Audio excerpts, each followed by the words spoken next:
Doctor Mohammad Yunus আপনাকে কিন্তু টুপ করে পদ্মা নদীতে ফেলে দিতে চেয়েছিলেন, যে আমাদের সেই আইডিয়া বা ধারণাতেই প্রথমেই ভুল ছিল। আমরা এমন কিছু মানুষকে জাতির পরিত্রাণকর্তা বা এই ধরনের রেস্কিউয়ার হিসাবে ভেবে নিয়েছি। এটা কিসের জন্য? আমাদেরকে একটা বিভ্রান্তির মধ্যে ফেলে দেওয়া হয়েছে। এটা আপনার শুরু হয়েছে সে স্বাধীনতার পর থেকে। আপনারা দেখেন যে জিনিসগুলো কিছু ধরনের আপনার ন্যারেটিভ তৈরি করে আমাদের ভালো মানুষ কোনগুলিকে আমরা আসলে কি করি, দক্ষ যোগ্য এবং ভালো মানুষকে ওই জায়গাগুলি বসাতে চাই, কিন্তু আমাদেরকে বিভ্রান্তি করে আপনি সেই 1-11 বলেন, এই যে সেকেন্ড 1-11 এখনো যেটা চলছে এটার মধ্যে দেখেন সেই একই ধরনের। আমরা সে রাইট পার্সন গুলিকে আপনি যদি আমরা ওইটাকে অ্যাড্রেস না করি, এই যে ডক্টর মোহাম্মদ ইউনূস মাহমুদ ভাই কিন্তু সঙ্গত কারণে বলে দিয়েছেন আমরা কনস্ট্রাকটিভ সমালোচনা করছি। এই কনস্ট্রাকটিভ সমালোচনা ডক্টর মোহাম্মদ ইউনূস আপনাকে কিন্তু টুপ করে পদ্মা নদীতে ফেলে দিতে চেয়েছিলেন। যিনি ফেলে দিতে চেয়েছিলেন তার লোকগুলিকে নিয়ে আপনি কাজ করছেন, কারণ যে আপনাকে টুপ করে ফেলে দেওয়ার এখন ওইভাবে পারে নাই, ফিজিক্যালি পারে নাই। আপনাকে কিন্তু সেই টুপ করে ফেলে দেওয়ার প্রচেষ্টা এখনো অব্যাহত রয়েছে এবং এগুলি আমরা দেখছি। কাজে আপনার শত্রু না, কারণ আপনি যদি এখানে ফেইলুর হন, মাহমুদ বা অলরেডি বলে দিয়েছেন, আপনার ফেইলুর মানে এটা সারা জাতির failure. We can't afford any more failure. আপনার ফেইলুর এই জাতি এটা অ্যাফোর্ড করতে পারবে না। কাজে এখানে আপনার প্রথমেই সে আপনার ওখানে যেতেই হবে। আপনি দেখেন যে এই যে আপনার যে প্রশাসনে আমরা যেটা দেখছি এক ধরনের আপনার কি বলবো, এটা উনি হোমিওপ্যাথিক চিকিৎসার মতো করছেন। It's is right. অনেক সময় দেখা যাচ্ছে হোমিওপ্যাথিক চিকিৎসা, আমি এটাকে খারাপ বা চিকিৎসা ব্যবস্থাকে আমি খারাপ বলছি না। এখন মনে করেন যদি আপনি এই হোমিও চিকিৎসার মাধ্যমে এই জাতির রোগটা সারাতে পারেন তাহলে আপনি কিন্তু প্রশংসা পাবেন, কিন্তু যদি এটা আরো এটার ব্যর্থতা টেনে আনে।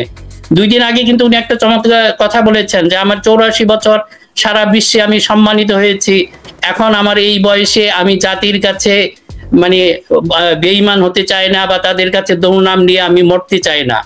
কিন্তু আপনি শুধু শুধু আকাঙ্ক্ষা করলে হবে না, আপনি কিন্তু এমন একটা জায়গায় পা রেখেছেন, এখন যদি আপনি এখনই সতর্ক না হন, একটা হয়ে গেলে কিন্তু এটা হবে না।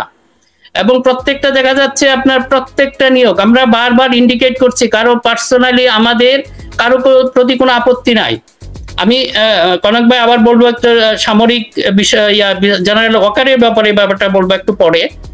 এখন যে জিনিসটা হয়েছে আপনাকে কিন্তু এটা বারবার বলা হচ্ছে যে এখন আপনি যদি দেখেন 2001 সালে দেখেন আমাদের এগুলি কিছু নমুনা আছে।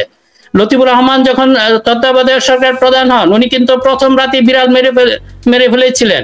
উনি কতগুলি সচিব প্রথম দিনেই কিন্তু উনি পরিবর্তন করেছেন এবং উনার ছিল একজন অ্যাডভাইজার ছিলেন ডক্টর খলিল, ওই পিনাকিদার সাথে উনি করেছেন, আপনার মাহমুদ ভাইয়ের ফ্রেন্ড, ওনার সাথে আমার কথা হয়েছে। তারা কিভাবে কাজ করেছিলেন, তারা অপেক্ষা করেন না। হি ওয়াজ এ গুড অ্যাডমিনিস্ট্রেটর। কিন্তু ডক্টর মোহাম্মদ ইউনূস আপনি তো সেটা দেখাতে পারেন না। এটাগুলো আনফরচুনেটলি আমাদেরকে সেটা বলতে হবে। এখন মনে করেন আপনার আশেপাশে যারা আছে, আপনি যে জিনিসটা পছন্দ করবেন সেই জিনিসটাই আপনাকে সার্ভ করে, আপনাকে অ্যাডভাইস হিসাবে। আপনি অপছন্দ করবেন সেই জিনিস ওনারা সার্ভ করে না। ফর দ্য গড সেক, আল্লাহর ওয়াস্তে আপনাদেরকে বলছি, আপনাকে বলছি, এমন কিছু আপনি পরামর্শ শুনেন যেটা আপনার পছন্দ হবে না, এটাই কিন্তু আপনার সাকসেস এনে দিবে। মিনার ভাই ধরেন ডক্টর ইউনূসের প্রতি আমরা আস্থা রাখতে চাই, কিন্তু ধরেন অবশ্যই হ্যাঁ, এখন ধরেন কিন্তু রাষ্ট্র তো আর আবেগ দিয়ে চলে না। আপনার 84 বছর বয়স, আপনি ব্যর্থ হতে চান না, অথবা আপনার কথা না শুনলে আপনি চলে যাবেন, আবেগের কোনো স্থান নাই। এখন আপনি স্পেসিফিক মাহমুদ ভাই যেটি বলছিল অনভিজ্ঞতা, মানে আপনি তো রাষ্ট্র চালনায় অভিজ্ঞ না, কিন্তু আপনার সাথে যারা আছে তারা আপনার থেকে আরো অনভিজ্ঞ না। এইটা হয়েছে কি যে আপনার যেটা অনভিজ্ঞতা বা ওই ধরনের টার্ম ধরুন, এটা আনফরচুনেটলি আমাদেরকে বলতে হবে, আমাদেরকে এটা শো করছেন, ডিসপ্লে করছেন। এখন যদি আপনি এটা না করেন, আপনি কার কাছে যাচ্ছেন? সে আপনার রোগ হয়েছে ডাক্তারের কাছে, সেই যে ডাক্তারের কাছে গেছেন আপনি, ওই ডাক্তাররাই এই চিকিৎসা বিদ্যাকে হেট দ্য মানে এই যে মেডিকেল সিস্টেমটাকে ওরা ঘৃণা করে, ওরা কবিরাজি সিস্টেম পছন্দ করে। আপনি কি যদি মনে করেন এইরকম ডাক্তারের কাছে যদি যান, যাদের কাছে গিয়েছেন তারা পলিটিক্সকে হেট করে, আপনি দেখেন আপনার আশেপাশে যারা আছে এদের পলিটিক্স সম্পর্কে ন্যূনতম জ্ঞান নাই। 2-1 জনের যাওয়া আছে তারা একটা ফলস ইকুয়ালাইজার, যাদেরকে বলবো তারা এই দিকেও করে সেই দিকেও করে, সত্যি কথা বলে না। মানে হচ্ছে চুলে মাথায় টাকে মাথায় চুল গজানোর জন্য আপনি যে ডাক্তারের কাছে গেলেন তার মাথায় টাক। না, এখন এইটা আপনাদের খেয়াল রাখতে হবে ডক্টর মোহাম্মদ ইউনূস, আমরা ডিউ রেসপেক্টে আপনাকে এটা বলছি যে এটা সমালোচনা না, এগুলো আপনি করেন, আপনাকে সেই প্রথম গোড়ায় হাত দিতে হবে। তা না হলে আপনাকে তো এটা তো সম্ভব না, ডক্টর মোহাম্মদ ইউনূস দেখবে না কোন জেলায় কোন ডিসি বসেছে, এটা আপনার পক্ষে সম্ভব না। কিন্তু আপনি যাকে বসাবেন তার কাজ ছিল এটা, এবং দেখা যাচ্ছে আপনাকে যে টুপ করে পদ্মায় ফেলতে চেয়েছিলেন তাদের আশেপাশে যারা আছে তারাই এখন আপনার সবকিছু নিয়ন্ত্রণ করছে। এটাই আমাদের কাছে অ্যালার্মিং মনে হচ্ছে। আর কনক ভাই, আমি আর একটু বলতে চাই জেনারেল ওয়াকারের সম্পর্কে। নো ডাউট এখন দেখেন যে জেনারেল ওয়াকারের সম্পর্কে একটা ধারণা হলো, এই ক্ষেত্রে একটা ওই যে গল্পের মতো শীতের সকালে একটা বাচ্চা পড়ে গিয়েছিল, তখন ওখানে যে কেউ আর নামে না, বা বাইরে থেকে আর কি সবাই মানে হাউতাস করছে, আহা করছে, আর এই বাচ্চাটা পড়ে গেল। তো হঠাৎ করে দেখা গেল যে একজন লোক সেটা নেমে বাচ্চাটাকে উদ্ধার করলেন। বাচ্চাকে উদ্ধার করে সাংবাদিকরা পরে তারা দেখে হবে বাহবা দিচ্ছে যে আপনি কিভাবে করলেন, যে ভাই আমি তো আসলে ইচ্ছা করে করি না, পিছন থেকে কেউ ধাক্কা মেরেছিল। এখন জেনারেল ওয়াকারের জন্য আমার কাছে কেন জানি মনে হয়, জি বলেন। হ্যাঁ, এখন যদি মনে হয় যে আপনাকে মনে হচ্ছে কেউ ধাক্কা মেরে, এটা আপনাকে নেগেটিভ অর্থে বলছি না, সেই ধাক্কাটা হয়তো বিবেক আপনাকে দিয়েছে, আপনি সেই উদ্ধার করেছেন, জাতি আপনার প্রতি কৃতজ্ঞ।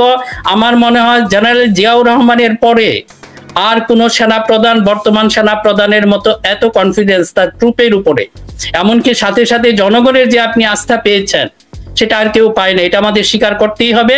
আপনি নিজে ইচ্ছা করে পড়েন, আর কেউ ধাক্কা মেরে আপনাকে এই কাজটা করাক, আমি এটা নেগেটিভ অর্থে বলছি না।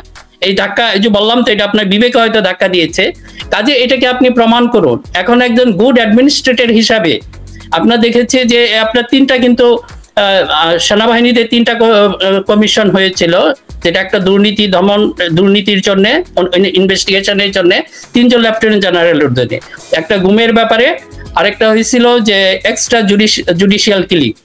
তিনটা যে জেনারেল আসলে খুব সুন্দর জিনিসগুলো ওনারা বের করে এনেছিলেন, কিন্তু অ্যাকশন আমরা শুধু ডিজিএফআই এর কয়েকজন বাদে আর কোনো অ্যাকশন দেখি নাই। দেখেন আপনারা যে একই ধরনের ভুল করছেন জেনারেল ওয়াকার, এবং দেখা গেল যে ইদানিং যে তিনজন মেজর জেনারেলকে লেফটেন্যান্ট জেনারেল বানানো হয়েছে, এদের মধ্যে একজন হলেন, তিনজনের ব্যাপারে আপত্তি আছে কিন্তু একজনের ব্যাপারে খুবই গুরুতর আপত্তি রয়েছে, জেনারেল মঈন, যেটা মেজর জেনারেল মঈন। এখন ওনার ব্যাপারে আপনারা সবাই জানেন। এখন এই ধরনের মানুষকে যদি আপনি আশেপাশে, হ্যাঁ বেনিফিট অফ ডাউট আমরা তো বলেছি আপনাকে অবশ্যই দেওয়া হবে, কিন্তু আপনাকে এটা তো খেয়াল রাখতে হবে। এখন এই ধরনের লোক যদি আপনার আশেপাশে আবার থাকে, তাহলে তো এক ধরনের মানুষের ভিতর সন্দেহ দেখা যায়। মিনার ভাই, ওনারা যদি কঠোর হতে না পারেন, আমরা তো এখনো আসলে ছাড় দিয়ে কথা বলছি, আমরা কঠোর হতে 2 সেকেন্ডও লাগবে না, এবং আমরা জানি যে কেমনে কোন লিঙ্ক ভাইরাল করতে হয়, কি ইনফরমেশন আমাদের কাছে আছে, এগুলো আমি আর ইলিয়াস আমাদের কাছে বহু কিছুই আছে, জাস্ট দেখতে চাচ্ছি তোমরা কি করো। যেমন আমি যেটি বলছিলাম, আমি এক পুলিশকে জিজ্ঞেস করলাম যে ভাই আপনারা এই যে ঢাকা ইউনিভার্সিটির ছাত্র ছেলেটাকে মারার পরে আপনারা কেন নিলেন না, রিমান্ডে নিলেন না? বলছেন ওরা সব স্বীকার করছে। আর ভাই স্বীকার করলেই হইলো, তুমি জানবা না পিছনে নেপথ্যের ঘটনা কি? তো এরকম সার্বিক অবস্থা আর কি। আর আপনি স্যাবোটাজ বলছেন, আমিও স্যাবোটাজ এখন একটু সফটলি বলতে চাই আর কি, গোয়েন্দা ব্যর্থতা, স্যাবোটাজ বলতে ঠিক আছে বিষয়টা আর কি। তো মীরা ভাই, আমি আসবো আপনার কাছে। ইলিয়াস, আপনার কাছ থেকে শুনি, আপনি কি মনে করছেন, কিভাবে দেখছেন এই যে গোয়েন্দা ব্যর্থতা, স্যাবোটাজ, বা ধরেন সার্বিক যে পরিস্থিতি, মানে অনভিজ্ঞতার মধ্যে তারাও ঠিক বুঝতে পারছেন না, হাসিনার লোকজন সব বসা, এখনো মাথায় 2-1 জনকে সরানো হয়েছে, এবং আপনি জানেন যে সাম্প্রতিক সময় আমি একটা